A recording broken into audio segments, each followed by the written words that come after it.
Hi, Brandon Artisan, president of Champion Strategies and spokesperson for ShopSmart Autos, giving you, the consumer, the best knowledge base possible when it's time for you to think about buying, leasing, or servicing an automotive vehicle. So let's get right to it.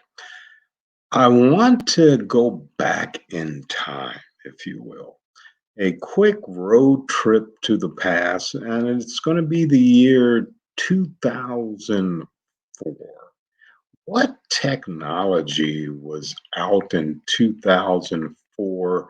And the reason it was invented was for customer centricity. So I know I warped your mind. We're thinking about the current COVID. We know what 2020 technology looks like, but let's go back to 2004. I'll give you one. Mobile phones get smart and indispensable.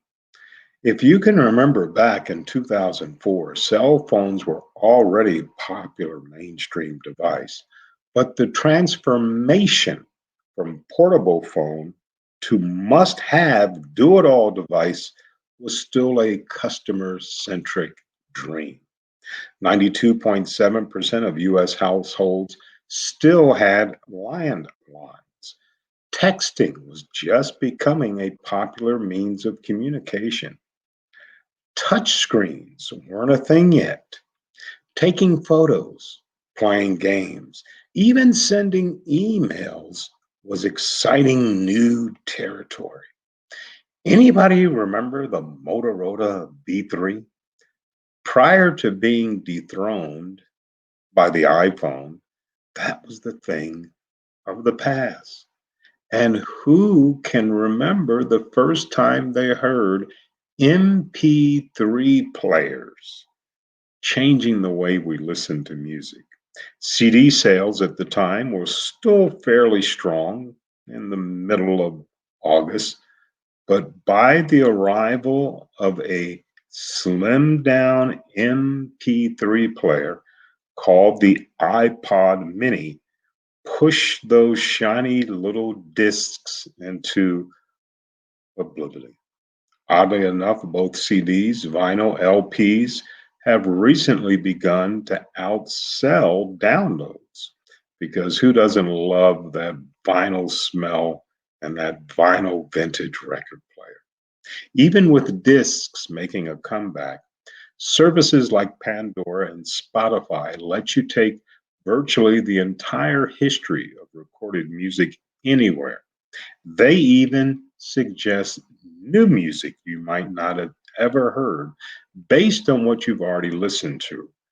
Truly using customer data, these platforms are delivering tunes that are uniquely tasteful to many people's ears. So even though the iPod was pretty great at the time, it could never compete with a recommended playlist of music built on preferences of music lovers.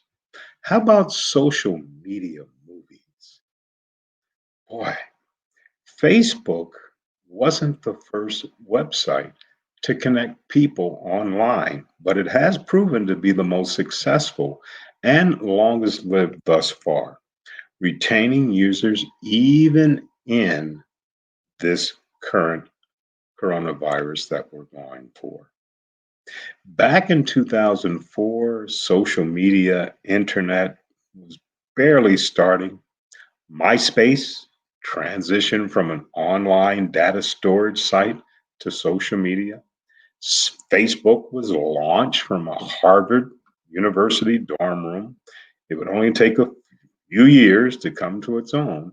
And now Facebook is the powerhouse that it is. You see, time has been good to technology. If there's any takeaways for dealerships trying to reach you, the consumer, in any business relying on technology, it may be the things we're heading somewhere past 2004. Remember, we're in the Wayback Machine. 2004, they're trying to see what they may need in 2014 and 2024. The tech of the day was pretty cool for the time, but we were just one rung of the ladder as we climb through technology. If you look closely, the 2004 technologies didn't really start flexing until they moved towards customer centricity. The tipping point was always the customer. What drives the customer? What does the customer want? So, if you think back in 2004, we were testing the waters when it came to music, when it came to phones. This social media was just starting. So, with all of this thinking back, I want to ask you this question. Does your old CRM, does your old DMS software have you feeling stuck back in 2004?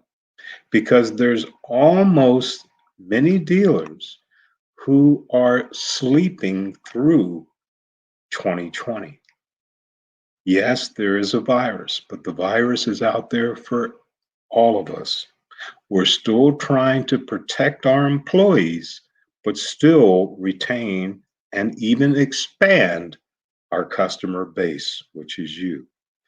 For those dealers who can step up and understand that we must be digital, our whole existence needs to be through our website. That's where our customers are at. Let's go to them. When they figure that out about you, the consumer, the better off they'll be, not only for themselves, but for the dealership that's in your community, also supporting other businesses in that certain community. Once again, Brandon Hardison, president of Champion Strategies and spokesperson for ShopSmart Autos. As always, in parting, please remember, go out and make it a champion day.